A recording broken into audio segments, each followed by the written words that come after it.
ഇന്നൽ ഹംദലില്ലാഹി റബ്ബിൽ ആലമീൻ വല്ലാഖിബത്തു ലിൽ മുത്തഖീൻ വലാ ഉദ്വാന ഇല്ലാ അലൽ ളാലിമീൻ വഉസല്ലി വഉസല്ലിമു അലാ അഷ്റഫിൽ അംബിയാഇ വൽ മുർസലീൻ നബിയിനാ മുഹമ്മദിൻ വഅലാ ആലിഹി വഅസ്ഹാബിഹിൽ ഫായിസീന ബിദില്ലാഹ്. اللهم صل على محمد وعلى آل محمد كما صليت على إبراهيم وعلى آل إبراهيم وبارك على محمد وعلى آل محمد كما باركت على إبراهيم وعلى آل إبراهيم إنك حميد مجيد. أعوذ بالله من الشيطان الرجيم. بسم الله الرحمن الرحيم. يا أيها الذين آمنوا اتقوا الله حق تقاته ولا تموتن إلا وأنتم مسلمون. يا أيها الناس اتقوا ربكم الذي خلقكم من نفس واحدة وخلق منها زوجها وبث منهما رجالا كثيرا ونساء واتقوا الله الذي تساءلون به والأرحام إن الله كان عليكم رقيبا. بسم الله الرحمن الرحيم. فمن كان يرجو لقاء ربه فليعمل عملا صالحا ولا يشرك بعبادة ربه أحدا. رب اشرح لي صدري ويسر لي أمري. സ്നേഹാദരണീയരായ സത്യവിശ്വാസി വിശ്വാസിനി സഹോദരങ്ങളെ, സർവലോക രക്ഷിതാവായ അള്ളാഹുവിന്റെ നിയമങ്ങളും നിർദ്ദേശങ്ങളും അന്ത്യപ്രവാചകൻ മുഹമ്മദ് മുസ്തഫ റസൂലുള്ളാഹി സല്ലല്ലാഹു അലൈഹി വസല്ലമയുടെ ജീവിതചര്യകളും സ്വന്തം ജീവിതത്തിന്റെ എല്ലാ രംഗത്തും സൂക്ഷ്മതയോടെ സ്വീകരിക്കണമേ എന്ന് ആദ്യമായി ഉണർത്തുകയാണ്, വസിയത്ത് ചെയ്യുകയാണ്. നമ്മൾ ജീവിച്ചുകൊണ്ടിരിക്കുന്ന ഈ സാഹചര്യത്തിൽ അപ്രതീക്ഷിതമായ പല മരണവാർത്തകളുമാണ് ദിനേനെ നമ്മൾ അറിഞ്ഞുകൊണ്ടിരിക്കുന്നത്. നമ്മളിൽ പലരെയും ഏറെ വേദനിപ്പിക്കുന്ന, അമ്പരപ്പോടുകൂടി മാത്രം കേൾക്കാൻ സാധിക്കുന്ന, ഒരുപാട് കുടുംബങ്ങളെ വലിയ വേദനയിലേക്ക് തള്ളിവിടുന്ന മരണവാർത്തകൾ. ഇന്ന് നമ്മൾ പലരുടെയും മരണവാർത്തകളാണ് കേട്ടതെങ്കിൽ ഒരുപക്ഷെ നാളെ നമ്മുടെ മരണവാർത്ത ഇതുപോലെ നമ്മളെ നാട്ടിലും നമ്മളെ അറിയുന്നവരും അറിയാത്തവരുമായ ആളുകൾ കേൾക്കാനുണ്ട്. പല മരണവാർത്തകളും നമുക്ക് അപ്രതീക്ഷിതവും അമ്പരപ്പും മാത്രമാണെങ്കിൽ നമ്മൾ എപ്പോഴെങ്കിലും ചിന്തിച്ചു നോക്കിയിട്ടുണ്ടോ നമ്മൾ എങ്ങനെയാണ് മരിക്കുക? ഇന്നല്ലെങ്കിൽ നാളെ ഇതുപോലെ ഒരു യാത്ര ഞാനും പോകേണ്ടതുണ്ട്. എങ്ങനെയായിരിക്കും അള്ളാഹു എന്നെ കൊണ്ടുപോകുക എന്ന ചിന്ത നഷ്ടപ്പെട്ടതാണ് ഇന്ന് പലരുടെയും ജീവിതം ഏറെ അബദ്ധങ്ങളിലേക്ക് എത്തിപ്പെടാനുള്ള കാരണം. ഏതാനും ചില മാസങ്ങൾക്ക് മുൻപ് കേരളത്തിലെ അടവാട് എന്ന പ്രദേശത്തുള്ള ഒരു ഉമ്മയുടെ മരണം ആ പ്രദേശത്തുള്ള ആളുകളും ചില കുടുംബക്കാരും പത്രത്തിൽ കൊടുക്കുകയുണ്ടായി. ഒരുപാട് മനസ്സിന് ചിന്തിക്കാൻ വക നൽകുന്ന ആ മരണത്തിന്റെ അവസ്ഥ ഇങ്ങനെയായിരുന്നു. ഒരു സാധുവായ വൃദ്ധയായ ആ ഉമ്മക്ക് സ്വന്തം എന്ന് പറയാൻ ആരും നാട്ടിലില്ല. വലിയ സമ്പത്തുകളോ സൗകര്യങ്ങളോ ഉള്ള വീടുകളില്ല. ചെറുപ്പത്തിലെ മാതാപിതാക്കൾ മരിച്ചുപോയി, കാണാൻ അത്ര ഭംഗിയില്ലാത്തത് കൊണ്ട് ആരോ എപ്പോഴോ ഒരു കല്യാണം കഴിച്ചു, പെട്ടെന്ന് തന്നെ അവൾ ഡൈവോഴ്സായി. പിന്നീടുള്ള ആ ചെറിയ കൂരക്കുള്ളിൽ ആരെയും ദ്രോഹിക്കാതെ, ആരെയും സങ്കടപ്പെടുത്താതെ ആ ഉമ്മ ജീവിച്ചു.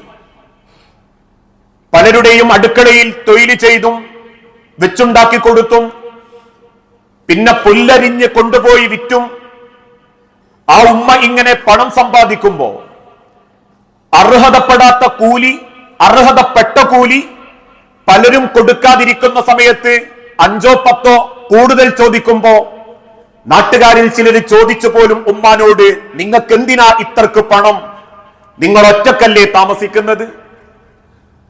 അമ്മ ഉമ്മ ആളുകളോട് തിരിച്ചു പറഞ്ഞത്, എനിക്ക് അല്ലാഹുവിന്റെ കഅബയൊന്ന് കാണണം.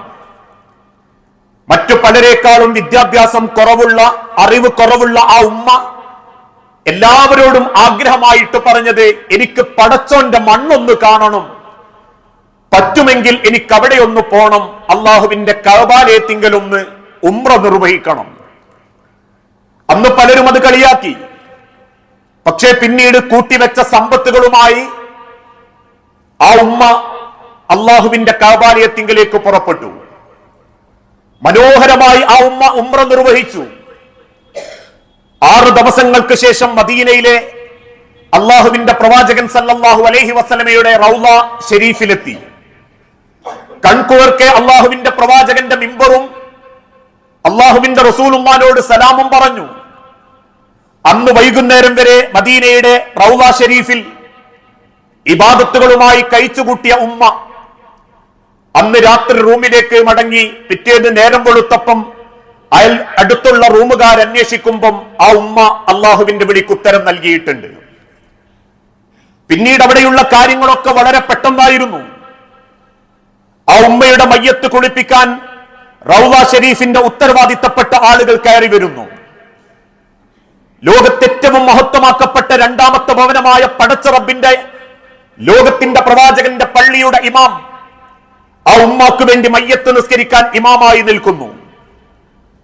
ആ ഉമ്മയുടെ മയ്യത്ത് കട്ടിലെടുക്കാൻ നേരത്ത് ലോകത്തിന്റെ നാനാഭാഗത്തു നിന്നും അള്ളാഹുവിന്റെ മണ്ണന്വേഷിച്ചു വന്ന് നിരന്തരം ഇബാദത്തുകളിൽ മുഴുകുന്ന റൗള ഷരീഫിന്റെ അകത്തളങ്ങളിലെ പുരുഷന്മാർ ആ കട്ടിലിന്റെ ഒരു കാല് കിട്ടാൻ വേണ്ടി വാശി പിടിക്കുന്നു. ഒരടി വെച്ചപ്പോഴേക്കും മാറി മാറി തോളുമാറി ആ ഉമ്മയുടെ കബറെത്തുന്നത് വരെ ആളുകൾ ക്യൂവ ആ മയ്യത്തൊന്ന് തോളിലെടുക്കാൻ. റൗള ഷരീഫിന്റെ ഇമാമ് 3 പിടി മണ്ണ് വാരിയിട്ട് ലക്ഷക്കണക്കിന് ആളുകളുടെ സാന്നിധ്യത്തിൽ അള്ളാഹുവിന്റെ അരികിലേക്ക് ആ ഉമ്മായെ തിരിച്ചു കൊണ്ടുപോയിട്ടുണ്ടെങ്കിൽ അള്ളാഹുവിന്റെ പ്രവാചകൻ സല്ലല്ലാഹു അലൈഹി വസല്ലമ ഓർമ്മപ്പെടുത്തി, ഇന്നമൽ അഅമാലു ബിന്നിയ്യാത്ത്, നിങ്ങളുടെ മനസ്സ് എന്താഗ്രഹിക്കുന്നോ അത് അള്ളാഹു നിറവേറ്റിത്തരും. എന്ത് കരുതി നിങ്ങൾ തോന്നിവാസികളായി ആഗ്രഹിച്ചാൽ അത് നിറവേറ്റില്ല. അതുകൊണ്ടാണ് ലോകത്തിന്റെ ഹബീബായ നബി തങ്ങൾ ഓർമ്മപ്പെടുത്തിയതും, നമുക്കാരൊക്കെ മയ്യത്ത് നമസ്കരിക്കണം, ആ മയ്യത്ത് നമസ്കരിക്കുന്നവരിൽ എത്ര ആളുകൾ ആത്മാർത്ഥമായിട്ടുള്ള പ്രാർത്ഥന നമുക്ക് ഉപകാരപ്പെടും എന്നൊക്കെ വിശദീകരിച്ച സമയത്ത് അള്ളാന്റെ ഹബീബ് ഓർമ്മപ്പെടുത്തി, മൻ മാത ഫയഖൂമു അലാ ജനാസതി, ആരെങ്കിലും മരിക്കുകയും ആ മരിച്ചവർക്ക് വേണ്ടി മയ്യത്ത് നിസ്കരിക്കാൻ ആളുകൾ വന്നു. 40 റജുലൻ, 40 പേരെ ആ കൂട്ടത്തിൽ ഉള്ളെന്ന് കരുതുക, അവര് മതി. ശരി, എങ്കിൽ അവരാരായിരിക്കണം? ലാ യുശ്രികു ബില്ലാഹി ശൈഅൻ, പടച്ച റബ്ബിൽ പങ്കു ചേർക്കാതെ അള്ളാഹുവിനെ സ്നേഹിച്ച് ജീവിക്കുന്ന 40 പേര് ആ മയ്യത്തിന് വേണ്ടി നമസ്കരിക്കാൻ എഴുന്നേറ്റ് നിന്നാൽ ദഖലൽ ജന്ന, ആ നമസ്കരിക്കുന്നവരുടെ പ്രാർത്ഥന റബ്ബ് സ്വീകരിക്കും. ആ മരണപ്പെട്ട ആൾ അള്ളാന്റെ സ്വർഗത്തിലായിരിക്കും. നമ്മളൊന്ന് ചിന്തിച്ചു നോക്കൂ, ഞാനും നിങ്ങളും മരിക്കുമ്പോ ഒരുപക്ഷെ നന്മണ്ടപ്പള്ളിയും കണ്ണമ്പറമ്പ് പള്ളിയും ഫുള്ളാവും.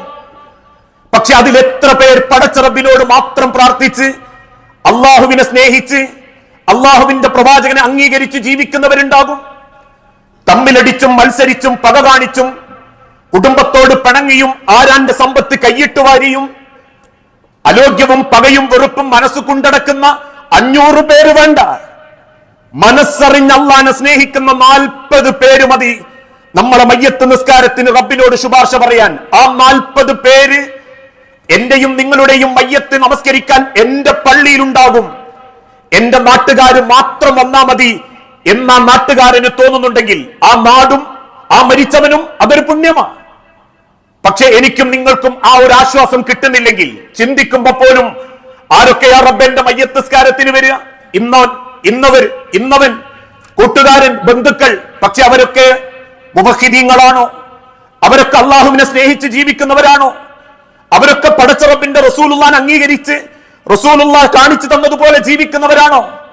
അല്ലെന്ന് തോന്നുന്നുണ്ടെങ്കിൽ എത്ര ആളുകൾ പള്ളിയിലേക്ക് ഇടിച്ചു കയറിയാലും തിരിച്ചുള്ള യാത്ര ഏറെ പരിതാപകരമായ അവസ്ഥയായിരിക്കും. അതുകൊണ്ട് അള്ളാഹുവിന്റെ ഹബീബ് ഓർമ്മപ്പെടുത്തിയതും ഇന്നമൽ അഅ്മാലു ബിന്നിയാത്ത്, നിങ്ങൾ എന്താഗ്രഹിക്കുന്നോ അത് അള്ളാഹു തരും. നിങ്ങൾ അള്ളാഹുവിനെ സ്നേഹിച്ച് ജീവിക്കുന്നവരാണെങ്കിൽ എവിടെന്നെങ്കിലും പടച്ചോൻ എത്തിച്ചേരും. അറിയാത്ത ആളുകളുടെ മുവഹിദീങ്ങളുടെ നാവുകൾ നമുക്ക് വേണ്ടി പ്രാർത്ഥിക്കാൻ അള്ളാഹു ഒരുക്കും. ഒരു സാധുവായ ഉമ്മയെ ലക്ഷക്കണക്കിന് വിശ്വാസികളെ കൊണ്ട് നമസ്കരിപ്പിച്ചവനാണ് റബ്ബെങ്കിൽ ആ പ്രതീക്ഷയും അവസാനം പോകുമ്പോ അള്ളാന്റെ അടുത്തേക്ക് നല്ലോണം ഒന്ന് പോകണമെന്ന് നാട്ടിലെ പലരോടും ആ ഉമ്മ പറയുമ്പോ ആ ഉമ്മാന്റെ വാക്ക് ഇത്രമാത്രം സത്യമാകുമെന്ന് ഇന്നും നാട്ടുകാര് കണ്ണുനീരോടെ ഓർക്കുന്നുണ്ടെങ്കിൽ അതാണ് റബ്ബ് പഠിപ്പിച്ചതും അള്ളാഹുവിന്റെ ഹബീബ നബി തങ്ങൾ ഓർമ്മപ്പെടുത്തിയതും. നിങ്ങൾ എന്താണോ മനസ്സുകൊണ്ട് ചിന്തിക്കുന്നത് അത് അള്ളാഹു തരും. പണമാണോ? റബ്ബ് തരും. പ്രശസ്തിയാണോ? റബ്ബ് തരും. അധികാരമാണോ? റബ്ബ് തരും. 4 ആളുകൾക്ക് മുൻപിൽ തരക്കേടില്ലാത്തൊരു മുത്തഖിയാണ് എന്ന് ബോധ്യപ്പെടുത്താനാണോ? അതും റബ്ബ് തരും. പക്ഷേ നാളെ റബ്ബിന്റെ അരികിലേക്ക് പോകുമ്പോ നിങ്ങൾക്ക് ബാക്കിയായിട്ടൊന്നും ഉണ്ടാവുകയില്ല. അതുകൊണ്ട് തന്നെ നിങ്ങൾ ജീവിക്കേണ്ടതും എന്റെ റബ്ബിനെ കണ്ടുമുട്ടണം, എനിക്ക് എന്റെ റബ്ബിനെ നേരിട്ടൊന്ന് കാണണം എന്നൊരൊറ്റ മനസ്സോടെ ജീവിച്ചാൽ മതി. അള്ളാഹ് എല്ലാവർക്കും മുൻപിലും പ്രത്യക്ഷപ്പെടില്ല. നാളെ ആഖിറത്തിൽ ചെല്ലുന്ന സമയത്ത് പോലും ആർക്കാണ് റബ്ബിനെ ഒന്ന് കൺകുളിർക്ക കാണാൻ പറ്റുക എന്ന് ലോകത്തിന്റെ ഹബീബായ നബി തങ്ങളോട് ചോദിച്ചപ്പോ അള്ളാഹുവിന്റെ റസൂൽ ഓർമ്മപ്പെടുത്തി, ഫമൻ കാന യർജു ലിഖാഅ റബ്ബിഹി, റബ്ബ് പറഞ്ഞിട്ടുണ്ട് അള്ളാഹുവിനെ കണ്ടുമുട്ടണം എന്ന ആഗ്രഹത്തോടുകൂടി എല്ലാം റബ്ബിൽ അർപ്പിച്ചും സ്നേഹിച്ചും ആർക്ക് റബ്ബിന്റെ മാർഗത്തിൽ ജീവിക്കാൻ പറ്റുന്നുവോ തീർച്ചയായും ലിഖാഅ റബ്ബിഹി ഫൽയഅമൽ അമലൻ സ്വാലിഹ, അങ്ങനെ അള്ളാഹുവിനെ ഓർത്തുകൊണ്ട് നല്ലത് ചെയ്യുന്നവർക്ക് പടച്ചോനെ കാണാൻ പറ്റും. ആ മനസ്സിന്റെ നിയ്യത്ത് അല്ലാഹ്ക്കറിയാം, ആ മനസ്സിന്റെ തേട്ടം അല്ലാഹ്ക്കറിയാം. ഓരോ മനുഷ്യർക്കും ഇന്ന് ഇല്ലാണ്ടായിക്കൊണ്ടിരിക്കുന്നതും അതാ. പുറമെ പ്രകടനപരത ഭീകരമാ. ചിഹ്നങ്ങളെ കൊണ്ടും രൂപങ്ങളെ കൊണ്ടും രോമങ്ങളെ കൊണ്ടും ആൾക്കാർ ഭയങ്കര മുത്തക്കീങ്ങളാ. പക്ഷെ മനസ്സും നാവും ശുദ്ധമാകുന്നില്ലെങ്കിൽ, അവന്റെ ഇടപാടുകളും ഇടപെടലുകളും ശുദ്ധമാകുന്നില്ലെങ്കിൽ, അവന്റെ കുടുംബവും വ്യക്തിജീവിതവും പാപ്പരാണെങ്കിൽ എത്രയേറെ അഭിനയിച്ചാലും എത്രയേറെ നമ്മൾ കാണിച്ചു കൂട്ടിയാലും മനസ്സിന്റെ ഉള്ളറകളിലുള്ള നിയ്യത്തറിയുന്ന റബ്ബ് അതിനനുസരിച്ചിട്ടുള്ള മടക്കവും ജീവിതവും മാത്രമേ നമുക്ക് ഓരോരുത്തർക്കും നിശ്ചയിക്കുകയുള്ളൂ. എന്നിട്ട് അല്ലാഹുവിന്റെ ഓർമ്മപ്പെടുത്തൽ വലാ യുശ്രിക് ബി ഇബാദത്തി റബ്ബിഹി അഹദാ, റബ്ബിലൊന്നും പങ്കു ചേർക്കാതെ നാഥനെ അറിഞ്ഞാണ് ജീവിക്കുന്നതെങ്കിൽ നിങ്ങളെ നിയ്യത്ത് അല്ലാഹു പൂർത്തീകരിച്ചു തരും. മറ്റൊരു ഭാഗത്ത് അല്ലാഹുവിന്റെ ഹബീബ നബി തങ്ങൾ ഓർമ്മപ്പെടുത്തി, മൻ കാനത്തി ദുനിയ ഹമ്മഹു, ആർക്കെങ്കിലും ദുനിയാവാണ് മുഖ്യ ലക്ഷ്യമെങ്കിൽ ഈ ദുനിയാവൊന്ന് പവറാക്കണം, ദുനിയാവൊക്കൊന്ന് കുറച്ച് സമ്പാദിക്കണം എന്ന ലക്ഷ്യമേ ഉള്ളൂ എങ്കിൽ ഫറഖല്ലാഹു അലൈക അംറഹു, അള്ളാഹു അവന്റെ കാര്യങ്ങളൊക്കെ ചതറിക്കും. നിസ്കാരം നേരത്തിൽ ഉണ്ടാവൂല, നോമ്പ് പേരിനെ ഉണ്ടാവൂ, സക്കാത്ത് കൊടുത്തോ അല്ലേ എന്നുള്ള ഈ യാതൊരു ഉറപ്പുണ്ടാവൂല, ഖുർആൻ ഓതിയിട്ടുണ്ടോ അല്ലേ എന്നുള്ളതിൽ ഒരു ചിന്ത ഉണ്ടാവൂല. ഫറഖല്ല, അള്ളാഹ് എല്ലാം ചിതറിപ്പിച്ചു കളയും. മാത്രമല്ല തീർച്ചയായും വജഅല ഫഖറഹു ബൈന ഐനൈഹി, അവന്റെ കണ്ണിൽ പോലും ആ ചതറലുണ്ടാകും. അതിന് പണ്ഡിതന്മാർ വിശദീകരിച്ചത് അക്കരെ പച്ചയായിരിക്കും. കിട്ടിയത് തികയൂല, ഇവിടെ പോരാന്ന് തോന്നും, ഇതൊന്നും ശരിയല്ല, അവിടെ വലുതുണ്ട് എന്ന് തോന്നും. ഈ പരക്കം പായുന്ന ഒരു മാനസികാവസ്ഥയിലേക്ക് അവരെ അള്ളാഹു എത്തിക്കും. അവർക്ക് ദുനിയാവ വലുതെങ്കിൽ. ഇനി അതല്ല, മൻകാനത്തുൽ ആഖിറ, ആഖിറമാണ് ഒരാൾ ലക്ഷ്യം വെക്കുന്നതെങ്കിൽ ഉള്ളതിൽ അവൻ തൃപ്തിപ്പെടും, അവന്റെ കൽബ് വല്ലാതെ സമാധാനിക്കും. എനിക്കല്ല വിധിച്ചതും എനിക്കല്ല വിധിക്കാത്തതും എനിക്ക് നല്ലതാണെന്ന് അവൻ ചിന്തിക്കും. പടച്ചോൻ 1000 തന്നു, അതിൽ അള്ളാന്റെ പരീക്ഷണുണ്ട്. പടച്ചോൻ ഒന്നും തന്നില്ല, അതിലും അള്ളാന്റെ പരീക്ഷണമുണ്ട് എന്ന് ചിന്തിക്കുന്ന ഒരു മാനസിക സുഖം അവൻ അനുഭവിക്കും. ബാക്കി എല്ലാ കാര്യത്തിലും അവന്റെ കാര്യങ്ങൾ ക്രോഡീകരിക്കപ്പെടും. അവന്റെ എല്ലാ ഭാഗങ്ങളും കൃത്യമായി റബ്ബിലേക്ക് ഏൽപ്പിക്കപ്പെടുമ്പോ അതൊക്കെ അള്ളാഹു എളുപ്പമാക്കി കൊടുക്കുകയും ചെയ്യും. ആ മനസ്സുമായി ജീവിക്കുന്നവരെയാണ് അള്ളാഹു ഏറെ ഇഷ്ടപ്പെടുന്നത്. ഇന്നല്ലെങ്കിൽ നാളെ ആ മരണം എന്നെയും നിങ്ങളെയും കൊണ്ടുപോകുമ്പോ ഇത്ര കാലം പടച്ചോന്റെ ദുനിയാവിൽ ജീവിച്ചിട്ടും അള്ളാഹുവിന്റെ അരികിലേക്കുള്ള മടക്കം നമുക്കെങ്ങനെ അതിഥികളായി അള്ളാഹുവിന്റെ അരികിലേക്ക് പോകാം എന്ന് ചിന്തിക്കാൻ സാധിച്ചിട്ടില്ലെങ്കിൽ നോമ്പനിയും വരും. ഒരുപക്ഷെ നമ്മൾ ഇനിയും ആയുസ്സോടെ ജീവിക്കും. 10, 75, 80, 90 കൊല്ലം വരെ ജീവിക്കും. നാട്ടുകാരോട് പറയും 90 വയസ്സ് അൽഹംദുലില്ലാ. അത് അൽഹംദുലില്ലയാണോ എന്ന് അയാൾ അറിയുന്നത് മരണം കൺമുൻപിൽ കാണുമ്പോൾ മാത്രമാ. 45 വയസ്സുകാരൻ അപ്രതീക്ഷിതമായി മരിച്ചു പോകുമ്പോ 95 വയസ്സുള്ളവൻ ഇപ്പോഴും ഭൂലോകത്തുണ്ടെങ്കിൽ ഭാഗ്യവാൻ നിർഭാഗ്യവാൻ എന്ന് വ്യാഖ്യാനിക്കണ്ട. കാരണം ആയുസ് പോലും നീട്ടിക്കിട്ടുമ്പോ ഭയപ്പാടോടുകൂടി സങ്കടപ്പെട്ട് കരഞ്ഞു സഹാബത്ത്. കാരണം ഇസ്ലാമിൽ റസൂലുള്ളാന്റെ കൂടെ അല്പകാലം മാത്രം ജീവിക്കുകയും പിന്നീട് മരണത്തിലേക്ക് എത്തുമെന്ന് ചിന്തിക്കുന്ന സമയത്ത് എന്റെ അമലുകൾ കുറഞ്ഞു പോയോ നബിയെ എന്ന വെപ്രാളം കൊണ്ട് വിങ്ങിപ്പൊട്ടിക്കരഞ്ഞ സഹാബാക്കളായിരുന്നു അന്നത്തെ കാലത്ത്. കിട്ടിയ ആയുസ് കൊണ്ട് എങ്ങനെ റബ്ബിലേക്ക് അടുക്കാമെന്ന് ചിന്തിച്ചവർ. അതുകൊണ്ടായിരുന്നല്ലോ അവരെപ്പോഴും മനസ്സുകൊണ്ട് ആഗ്രഹിച്ചതും ചിന്തിച്ചതും എന്റെ അമല് അള്ളാഹുവിന്റെ അരികിലേക്ക് ചെല്ലുമ്പോ എന്നെ അതിഥിയായി പടച്ചോൻ കാണാൻ വേണ്ടിയാവണം. അള്ളാന്റെ വലിയൊരു അതിഥിയാവണം ഞാൻ. അതിന് അള്ളാഹുവിന്റെ നിസ്കാരം സ്വീകരിക്കണം, എന്റെ നോമ്പ് അള്ള സ്വീകരിക്കണം, എന്റെ സക്കാത്ത് അള്ള സ്വീകരിക്കണം. റബ്ബിന്റെ മാർഗത്തിൽ ഞാൻ എന്ത് ചെയ്താലും അള്ള സ്വീകരിക്കണം. ഒരിക്കൽ മദീന പള്ളിയിൽ വെച്ച് നബി സല്ലല്ലാഹു അലൈഹി വസല്ലമ മുനാഫിക്കീങ്ങളുടെ സ്വഭാവം വിശദീകരിക്കുമ്പോ ആ കൂട്ടത്ത് പറഞ്ഞു, മുനാഫിക്കീങ്ങളുടെ ഒരു ലക്ഷണം എന്താന്ന് ചോദിച്ചാ അവരിങ്ങനെ പ്രസംഗങ്ങളൊക്കെ കേൾക്കുമ്പോ ചിന്തിക്കും നന്നാവണം, ഒന്ന് ശരിയാവണം, ഈ നോമ്പ് എനിക്ക് മാറാനുള്ളതാ എന്നവര് ചിന്തിക്കും. പക്ഷെ പുറത്തേക്കിറങ്ങിയ അവരെ തനി സ്വഭാവം അവർ കാണിക്കുകയും ചെയ്യും. അവര് ഹജ്ജിനൊക്കെ പോകും, പോയതിന്റെ ഒരു ഗുണമില്ലാണ്ട് തിരിച്ചു പോരുകയും ചെയ്യും. അത് കേട്ട സദസ്സിൽ നിന്നും ഹൻളല റളിയല്ലാഹു അൻഹു പെട്ടെന്ന് എഴുന്നേറ്റ് കരയാൻ തുടങ്ങി. അദ്ദേഹം തിരിച്ചു വീട്ടിലേക്ക് ഓടി. വീട്ടിലോടിച്ചെന്ന് വാതിലടച്ചു നിൽക്കുന്ന ഹൻളല റളിയല്ലാഹു അൻഹുവിനോട് സഹാബത്ത് ചോദിച്ചു, ഹൻളല എന്തേ, താങ്കൾക്ക് എന്തേ സങ്കടം? നാഫഖ ഹൻളല, റസൂൽ പരിചയപ്പെടുത്തിയ മുനാഫിക്കീങ്ങളിൽ ഒരു സ്വഭാവം എനിക്കുണ്ട്. എന്തേ ഹൻളല ആ സ്വഭാവം?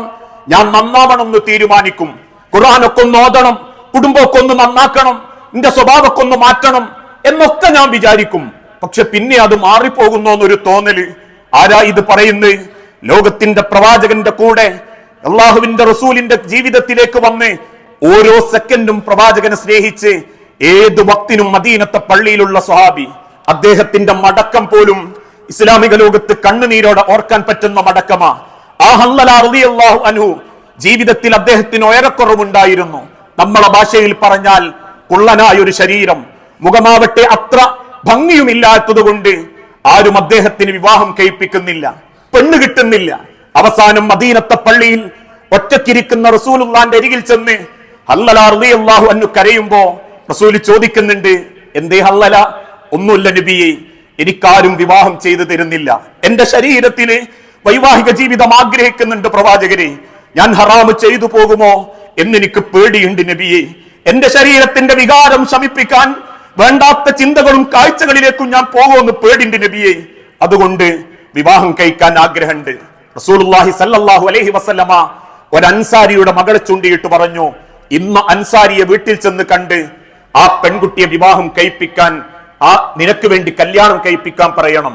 കയറി ചെന്ന ഹൻളല റളിയല്ലാഹു അൻഹുവിനോട് വാപ്പ ദേഷ്യത്തോടെ പെരുമാറി. പക്ഷേ അത് കേട്ടു നിൽക്കുന്ന അകത്തുള്ള സഹോദരി, ആ പ്രവാചകന്റെ വാക്കുകൾ സ്വീകരിച്ചിരുന്ന പെൺകുട്ടി പറഞ്ഞു, വാപ്പ പാടില്ല, റസൂൽ എനിക്ക് കണ്ടെത്തിയതാണെങ്കിൽ അതിൽ അള്ളാന്റെ ഒരു ബർക്കത്ത് ഉണ്ടാവും. ഹൻളലയുടെ സൗന്ദര്യം എന്നെ പ്രയാസപ്പെടുത്തുന്നില്ല, ഹൻളലയുടെ സാമ്പത്തിക സ്ഥിതിയും എന്നെ ബുദ്ധിമുട്ടിക്കുന്നില്ല, അതുകൊണ്ട് വാപ്പ, അള്ളാന്റെ ഹബീബാണ് അത് പറഞ്ഞതെങ്കിൽ താങ്കൾ എന്നെ വിവാഹം ചെയ്തു കൊടുക്കണം. ഇസ്ലാമിക ലോകത്ത് എല്ലാവരും മത്സരിച്ച് സന്തോഷിച്ചൊരു കല്യാണമായിരുന്നു ഹൻളല റളിയല്ലാഹു അൻഹുവിന്റെയും ആ പെൺകുട്ടിയുടെയും കല്യാണം.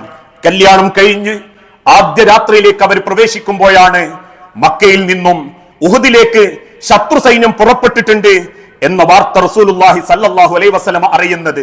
മുഴുവൻ സഹാബാക്കളെയും തിരുതൻ വിളിച്ചുകൂട്ടി. കൂട്ടത്തിൽ ആരോ പറഞ്ഞു ഹല്ലലയെയും വിളിക്കാം. മറ്റുള്ളവർ പറഞ്ഞു വേണ്ട, ഹല്ലല മണവാളന, ഇന്നത്തെ ദിവസം ഹല്ലല പോട്ടെ, അറിയിക്കണ്ട. പക്ഷേ അള്ളാഹുവിന്റെ പ്രവാചകന്റെ കൂട്ടത്തിൽപ്പെട്ടൊരു സ്വഹാബി വീണ്ടും ഓർമ്മപ്പെടുത്തി, വിവാഹത്തെക്കാൾ അള്ളാന്റെ സ്വർഗമാണ് അദ്ദേഹത്തിന് വിധിച്ചതെങ്കിൽ വിളിച്ചേ മതിയാകൂ. സഹാബത്ത് കയറി ചെന്നു. പെട്ടെന്ന് തന്നെ വിവരമറിഞ്ഞ് പുറത്തേക്കിറങ്ങുന്ന ഹല്ലല റളിയല്ലാഹു അൻഹു ഭാര്യയെ കെട്ടിപ്പിടിച്ച് ഉമ്മ കൊടുത്തിട്ട് പറയുന്നുണ്ട്, പെണ്ണേ, നീ എനിക്ക് ദുനിയാവിലെ സ്വർഗമായിരിക്കാം, ആഖിറത്തിലെ സ്വർഗമാണ് റബ്ബ് എനിക്ക് വിധിച്ചതെങ്കിൽ നിന്നിലൂടെ ഞാൻ അള്ളാന്റെ സ്വർഗം പ്രതീക്ഷിക്കുന്നുണ്ട്. എനിക്ക് അനുവാദം തരണം. അള്ളാഹ് ആയുസ് തന്നാൽ ഞാൻ തിരിച്ചു വരും, തന്നിട്ടില്ലെങ്കിൽ നിന്നെ ഞാൻ സ്വർഗത്തിൽ വെച്ച് കാണും. പെൺകുട്ടി അനുവാദം കൊടുത്തു. യുദ്ധക്കളത്തിലേക്ക് പുറപ്പെട്ടു. ആ യുദ്ധക്കളത്തിൽ അബൂ സുഫിയാനോട് യുദ്ധം ചെയ്ത് അബൂ സുഫിയാനെ വകവരുത്താനുള്ള അവസാന സെക്കൻഡ് എത്തിയപ്പോ ശത്രുഭാഗത്തു നിന്നും ഒരാൾ പിന്നിലൂടെ അമ്പ് ചെയ്തു. ആ അമ്പ് കൊണ്ട് ഹല്ലല റളിയല്ലാഹു അൻഹു മരണപ്പെട്ടു വീണു. യുദ്ധത്തിന്റെ അവസാനം ഓരോ മയ്യത്തും മറമാടാൻ വേണ്ടി കുളിപ്പിക്കാതെ ഷഹീദായവരെ മറമാടാമെന്ന റസൂലുള്ളാന്റെ വാക്കും കേട്ട് സഹാബാക്കൾ ഓരോ മയ്യത്തെടുത്ത് മറമാടാൻ ഒരുങ്ങുമ്പോ ഹല്ലല റളിയല്ലാഹു അൻഹുവിന്റെ ശരീരത്തിൽ നിന്നും വെള്ളം ഉറ്റി വീഴുന്ന കാഴ്ച കണ്ടു. റസൂലുള്ളാന്റെ അരികിലേക്ക് ഓടിച്ചെന്ന സഹാബത്ത് പറഞ്ഞു, റബ്ബിയേ, ഹല്ലലയുടെ ശരീരത്തിൽ വെള്ളം, ഞങ്ങൾ അദ്ദേഹത്തെ കുളിപ്പിച്ചിട്ടില്ല, ഒരു കപ്പ് വെള്ളം പോലും ആ ശരീരത്തിൽ ഞങ്ങൾ ഒഴിച്ചിട്ടില്ല. എന്നിട്ടും ആ ശരീരത്തിൽ വെള്ളത്തിൽ മുങ്ങിയതുപോലെ അള്ളാഹുവിന്റെ ഹബീബ നബി തങ്ങള് സഹാബത്തിനോട് പറഞ്ഞു, ഭാര്യയോട് അന്വേഷിക്കുക. കയറി ചെന്ന സഹാബത്തിന്റെ മുൻപിൽ ആ പെൺകുട്ടി പറഞ്ഞൊരു വാക്കുണ്ട്, എന്റെ ഹല്ലലയും ഞാനും ആദ്യ രാത്രിയുടെ മധുവിലായിരുന്നു. എന്റെ ശരീരത്തിന്റെ കാലിന്റെ ഇടകൾക്കിടയിൽ നിന്ന ഹല്ലല എഴുന്നേറ്റ് പോയത്. പോകുന്ന ഹല്ലല ജനാപത്തുകാരനായിരുന്നു. അദ്ദേഹം വലിയ ജനാപത്ത് ബാധിച്ചിരുന്നു. കുളിക്കാനുള്ള നേരത്തിന്റെ അപ്പുറം അള്ളാന്റെ സ്വർഗമുണ്ടെന്ന് വിശ്വസിച്ചോടിയതാണ് എന്റെ ഹല്ലല.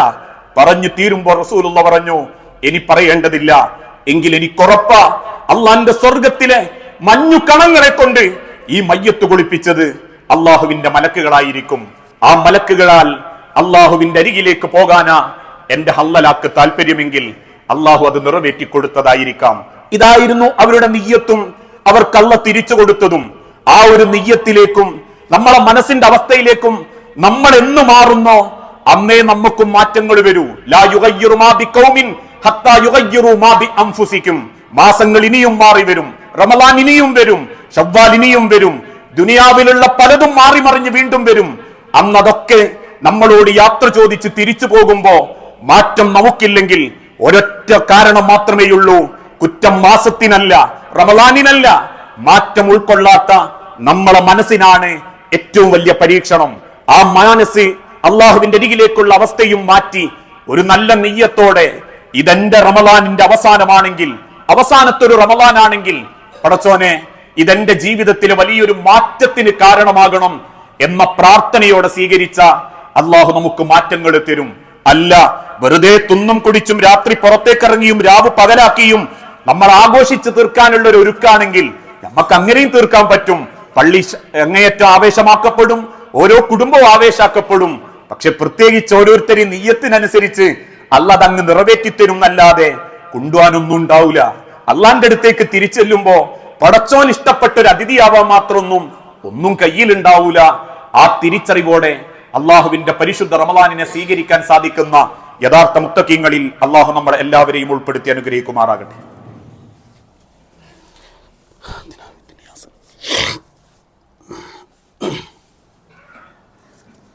അൽഹംദുലില്ലാഹ് വസ്സലാത്തു വസ്സലാമു അലാ റസൂലിൽ അമീൻ വഅലാ ആലിഹി വഅസ്ഹാബിഹി അജ്മഈൻ. അമ്മാ ബഅദ്.